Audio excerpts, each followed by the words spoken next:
আজকে যদি সংসদ আর বিধায়ক যদি তৎপরতা দেখাতো তাহলে এই জনসাধারণ কাঁদতো না।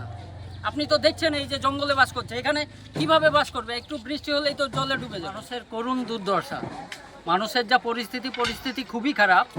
এটা তো রাজ্য সরকার কেন্দ্র সরকারের দুজন মিলেই করা উচিত। রাজ্য সরকার যদি কেন্দ্র সরকারকে চাপ দেয় তাহলে তো করবে কাজটা। আর এই টাইমে যদি এখন যদি যে পরিস্থিতিতে ভাঙছে এই পরিস্থিতিতে কি কাজ করবে, কি হবে?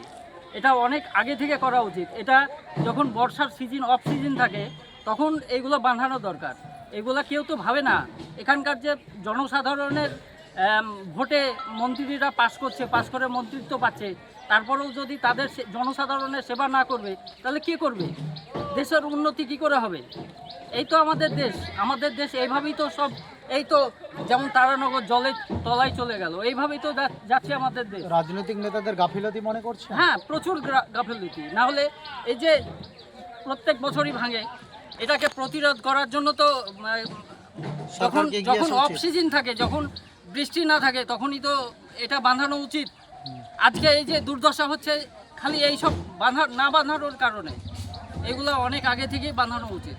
সাংসদ এবং বিধায়ক কতটা তৎপরতা দেখাচ্ছেন? কিছুই নাই, এখানে কিচ্ছু নাই।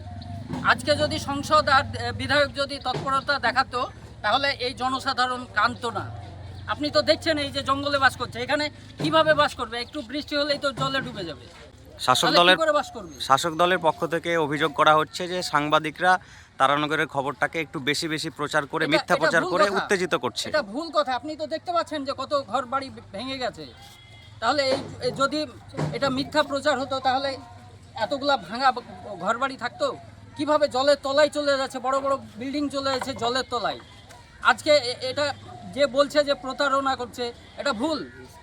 এটা একদমই ভুল। এটা চোখে তো দেখতে পাচ্ছেন, আপনারাও দেখছেন। আমি দূর থেকে এসেছি, ভগবানগোলা থেকে এসেছি, এসে দেখছি। কি নাম দাদা? আমার নাম হচ্ছে আইনাল কবির। আপনার মতে তারানগরবাসীর জন্য সরকারের এই মুহূর্তে কি করা উচিত? সরকারের অনেক কিছু করা উচিত। যেমন ধরেন বাসস্থান, কোনো জায়গায় বাসস্থান বানিয়ে দেওয়া দরকার।